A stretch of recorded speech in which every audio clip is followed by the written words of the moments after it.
Hey everybody, Ryan here at etrailer. Today on our 2022 Toyota RAV4, we're going to be showing you how to install the Curt trailer wiring harness. But before we do that, why don't we check it out and make sure that it's going to work for you. When it comes to the Toyota RAV4, really popular SUVs, and for good reason. You know, these things run great, last a long time, and they're pretty capable too. And so, you know, you're going to get some people out here wanting to pull some trailers around, and if that's what you plan on doing, that's where the trailer wiring is going to come into play. And what this is going to do is plug into your trailer and provide it with the lighting signals that you're going to need to not only be safe but legal as well. So with this one, you're going to get the turn signals, your running lights, as well as your brake lights. So you'll have all your bases covered there. This is going to have a 4-way flat type connector, which is a super common type of connector, and honestly, just about anything that you're probably going to be pulling with the RAV4 is going to have this type of connector. So chances are really good, whatever trailer you're wanting to tow, this is going to be able to hook up to it. One thing that is pretty cool is how you're able to set the wiring up. So you can have it come outside of your vehicle, like something like we have here today, and just loop it around your safety chain opening. I don't think it looks too bad like that. Or you can always get a bracket too that you can attach to your hitch and mount it up that way. Or you can even leave it inside and under your spare tire, or by your spare tire, that little storage compartment. And whenever you're ready to use this, you can just drape it over your rear fascia or your rear bumper and plug it in that way too. So a bunch of different ways you can do things with this. And I want to mention, the wiring kit is going to work with the vehicles that are just standard gasoline engines as well as hybrid models. Matter of fact, we have a hybrid model here today, so regardless on what submodel you got, it's going to plug in. Other than that though, a wiring kit that's going to get the job done. As far as getting this installed goes, it's really not too bad. Everything kind of just plugs in. And not a lot of routing or anything along those lines, a little bit, but it's really not too bad. So as long as you take your time and stay focused, really shouldn't run into too many issues. But speaking of that, why don't we go ahead and hook this up together now. To begin our installation, we're going to be here at the back of our RAV4, and we're going to open up our hatch because we're going to be working in this area to get to some of our connectors and whatnot. And what you want to do is remove the floor coverings in here. So a lot of these will just lift right up, and we can set them off to the sides. We got our main one, and then these ones here on the side, I believe these just kind of pop up. So I'll do the same thing for the one over here as well. What we can do now is remove this center threshold piece, and with these, there's no screws or anything holding it in, just plastic fasteners. So I like to just kind of grab the bottom, just kind of wiggle it to kind of start to work it loose.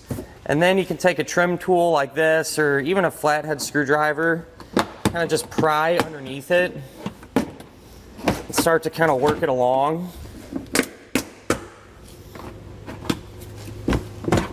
Then it will release and we can set it to the side.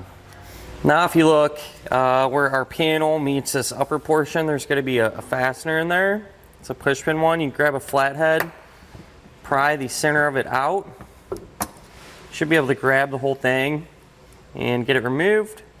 And then if we follow that down, there's this cargo hook.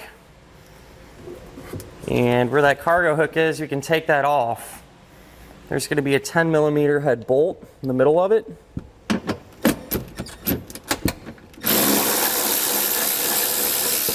We'll also get this removed, and we're going to do the same process to the other side of our vehicle as well. Over here on the passenger side, with our RAV4 being a hybrid model, the battery is going to be located behind this panel. If you have a standard model, the battery's probably under the hood. I don't know for sure, but you know, I just wanted to mention this. But in our case, we're going to take this center section piece, just pry up on it and pop this out and set it to the side. Moving back to the driver's side, you can get this panel pulled off some. So you just kind of get behind it here and release it. And then inside, if you look, hopefully we can get a decent look at it. There's a connector plug, this one right here. That's going to be what we need to plug into.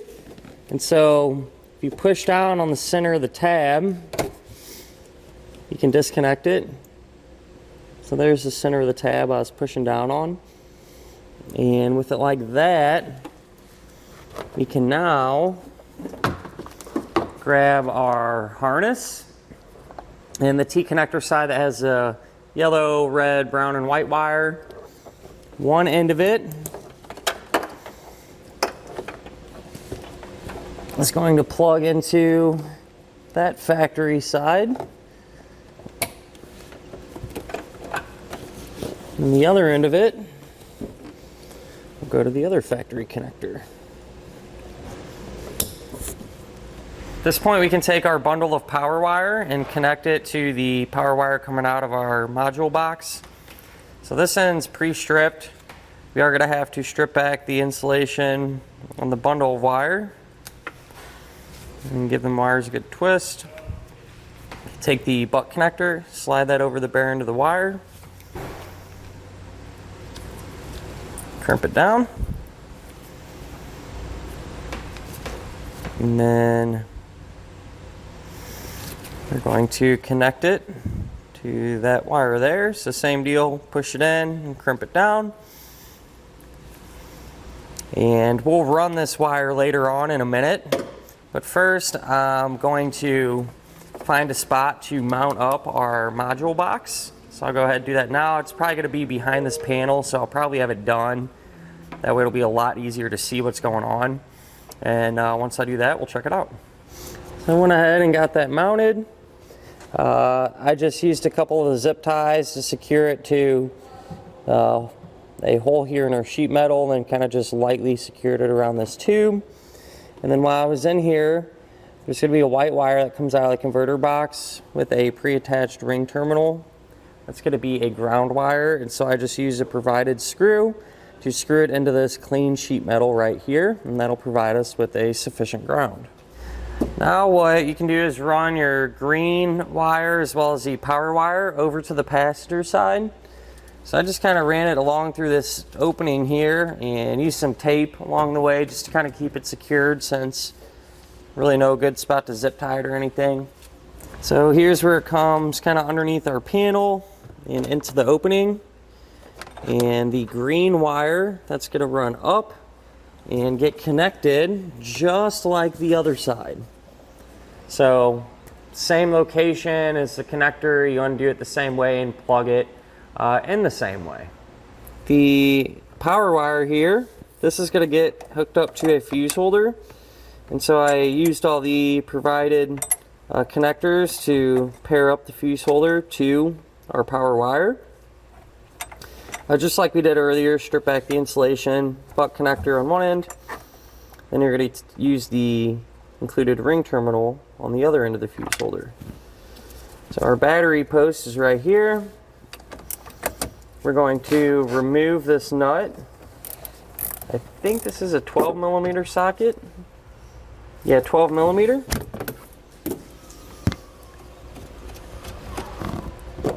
So we'll take that off. Make sure the fuse is not installed yet either. We'll do that at the very end once it's all hooked up. Going to slide the ring terminal over the post there.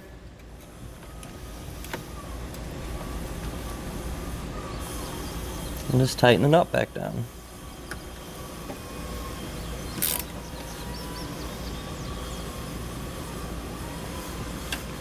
So now what I've done is routed our 4-way flat wiring connector to the outside of our vehicle. You don't really have to set it up like this if you don't want to. The only reason we're doing it today is because our neighbor uses wiring a lot. So if you're someone who uses it occasionally, you can always just leave it inside. Like you could route it over to your spare tire area and then when you're ready to use it, drape it over the back of your bumper and plug it in that way. But this is how we set it up today. So there's a factory grommet here with a couple of wires running through it.